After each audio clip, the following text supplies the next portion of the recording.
Petit tour au jardin. Ici c'est le compost. Là où il y a tous les déchets végétaux qui sont mis depuis quelques temps.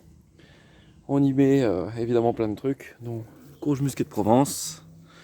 Et puis les trucs qui étaient morts ou presque morts, qui revivent. Hein.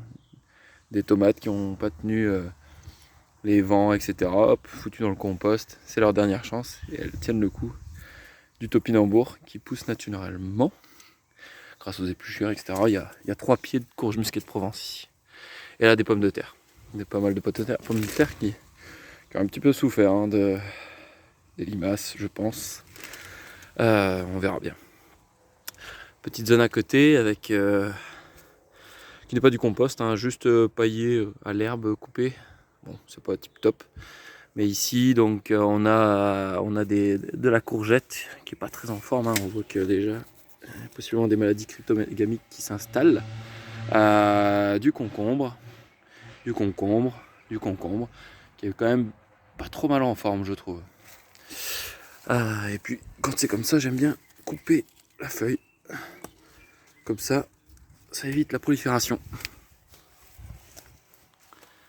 Ensuite, petite zone encore à côté.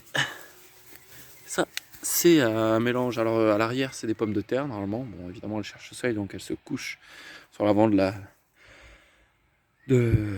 zone de culture. Mais après, ici, il y a de la courgette sur laquelle j'ai un peu effeuillé, comme avant. On avait des maladies cryptogamiques qui s'installaient. On va essayer de la freiner au maximum. On va laisser une chance à ces petites courgettes de nous produire des petits fruits.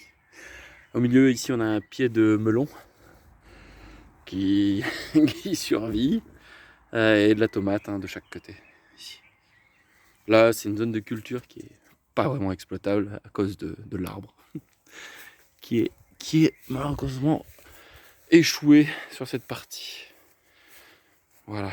Et ici, j'ai mis de la tomate. Le sol est vraiment pas terrible. Hein. Ici, pas assez préparé pour la saison. Donc, on verra plus tard, dès que j'ai un peu de temps, pour améliorer ça. Ici, des framboisiers avec au pied des framboisiers, des pois chiches. Ici, on avait des petits pois et je les laisse devenir des futures graines. C'est les premiers que j'ai plantés, j'ai rien récolté du tout dessus. J'ai mis des engrais verts, moutarde, etc. Et puis là, encore une zone de petits pois. Alors, il y a un mélange, un mange-tout et petits pois, tout court. Pareil, je laisse pas mal de gousses bien se maturer au maximum pour avoir des graines. Juste à côté de la blette qui monte en graines. Et ici, des tomates qui font des fleurs. Et qui sont pas trop mal, je trouve, bien vertes. Malgré l'excédent de pluie de ces derniers temps. Allez, on passe sur la suite du potager.